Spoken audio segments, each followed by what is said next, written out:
Hey Fiber friends, Dave Hunt here from Vermont Custom Rug, continuing on with our video series on the Singer Model 35-1.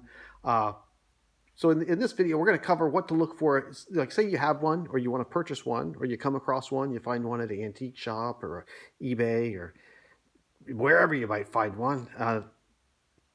And you wonder, is it a good buy? Should I get it? Should I jump on it? Or should I walk away from it? So there's a couple of things that, so here we have one that's intact. This one is complete. We just got finished using it earlier, and it works 100% operational, which is a rare thing. So here's how they look. If you're wondering, if you have one and saying, am I missing something? So the one thing that you want to make sure of when you come across these is, do they have a flywheel? If they don't have a flywheel, the machine is really good for just parts, because they got to have the flywheel to operate. The other thing is the belts. If you find a machine, does it have a belt? If it doesn't have a belt, not necessarily a deal breaker. I think I mentioned in an earlier video that we were getting ready to use this one and our belt broke, and we had to improvise, make a new one. The belts are leather. They do age, especially when they're set for years and years without being used, and they do break. But they are easily fixable. The other thing is the thread holders. Thread holders on these machines, it's very rare to find them with the thread holders. They oftentimes disappear. They get lost. And let me just come over here. I'll show you. Here's a pair of thread holders, and this is what they look like, a set of them. And so here's how they look on the machine. And the other thing, they get lost. Let me just grab here a little pointer.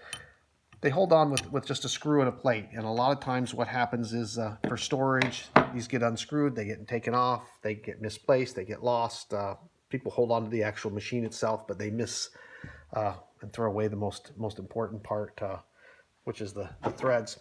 And then the other thing, that if you have the guides, you have the thread holders, you need to have the tension adjustments, and there are different versions of this, different variations. So here's this one with the toggle screw, the spring. Over here we have one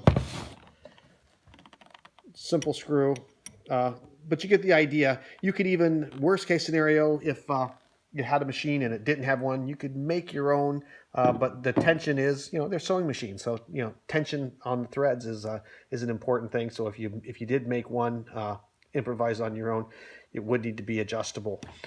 The other thing, I'm going to flip it over here, face up.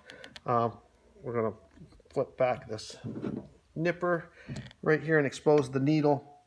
The other thing is these machines, they all take 3-inch needles. Here's the curved needle right here. They are a curved needle. You're going to want to look and say, does the machine have a needle?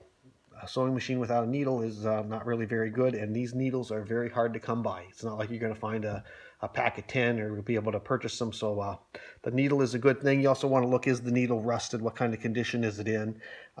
And that's pretty much it. The other thing, well, I guess pretty much it. Right here, this part, it's the guide. What happens is when you'll see this in future videos, the carpet slides in here and runs, each edge of the carpet runs along each side. They have different guides for different types of carpets. So you'll want to see, when these machines came new, they actually came through with a set of the guides for different types of carpets.